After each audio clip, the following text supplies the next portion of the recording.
Bonjour chers élèves. La séquence d'aujourd'hui porte sur la notion des connecteurs logiques. On va voir la conjonction et la disjonction ou.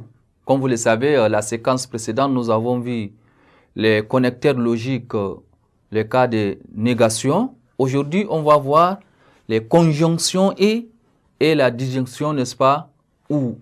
L'objectif même de cette séquence, c'est déterminer et utiliser la conjonction ou et la disjonction des propositions.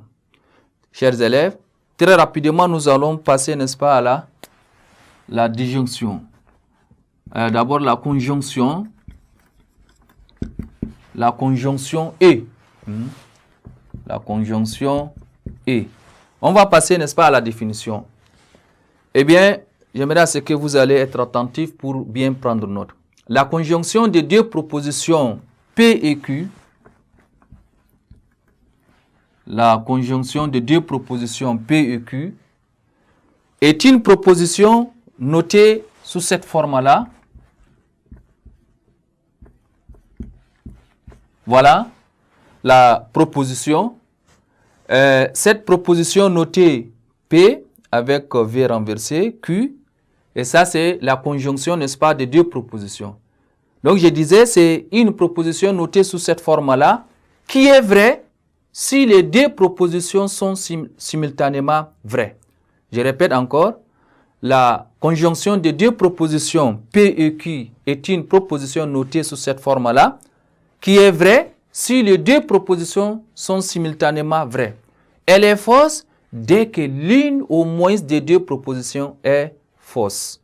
Donc, voilà comment est-ce que vous pouvez définir ce que c'est la conjonction de deux propositions P et Q. Nous allons très rapidement vous donner le tableau de vérité de la conjonction et. Voilà le tableau. On prend la proposition P et la proposition Q, et ça c'est la proposition P et Q. Alors, nous allons dire que si la proposition P est vraie et Q vrai, P et Q est aussi vrai. Maintenant, la proposition P est vraie et Q faux. Ici, cette proposition-là est fausse. La proposition P et Q est aussi fausse. Ici, vous avez la proposition P est fausse et l'autre Q est vrai. Alors, la proposition P et Q est aussi fausse. Et les cas P fausse, Q aussi fausse, P et Q, c'est aussi une proposition fausse. Voilà comment est-ce que vous pouvez déterminer les tables, n'est-ce pas, de vérité de la conjonction et. Maintenant, nous allons très rapidement passer, n'est-ce pas, à la disjonction ou. Eh bien, chers élèves, la disjonction, c'est quoi? La disjonction de deux propositions, elle est notée cette fois-ci. Pour la disjonction, c'est une proposition notée sous cette forme-là. Regardez bien. Ça, c'est la disjonction. La disjonction de deux propositions P et Q notée sous cette forme-là est une proposition qui est vraie dès que l'une au moins des deux propositions est vraie. Elle est fausse si les deux propositions sont simultanément fausses.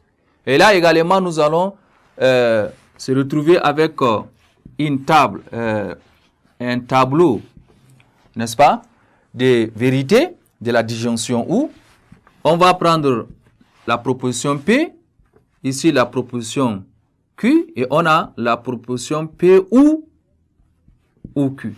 Alors, si P est vrai, c'est-à-dire la proposition P est vraie, Q vrai, eh bien, chers élèves, P ou Q est aussi vrai.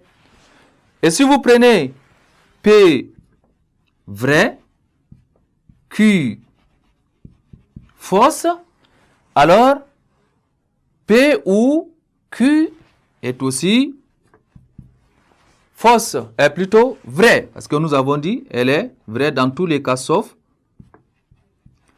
Et si j'ai encore la proposition P fausse, l'autre vrai, c'est aussi vrai. Donc, elle est fausse pour les deux cas, c'est-à-dire P fausse et Q aussi fausse. La proposition P ou Q est aussi une proposition fausse. Et là, voilà comment est-ce que vous pouvez déterminer ça. Mais si vous voulez faire la notation, on peut également utiliser la notation, n'est-ce pas? En informatique, le P, on le représente par 1, c'est-à-dire le vrai, la proposition vraie et la proposition fausse par 0. Et vous pouvez remplacer ici 1, 1, 1, 1, 0, 1, 0, 1, 1, 0, 0, 0. Ça, c'est la notation, n'est-ce pas, en informatique. Voilà, chers élèves. Ainsi prend fin cette séquence et à la prochaine séquence.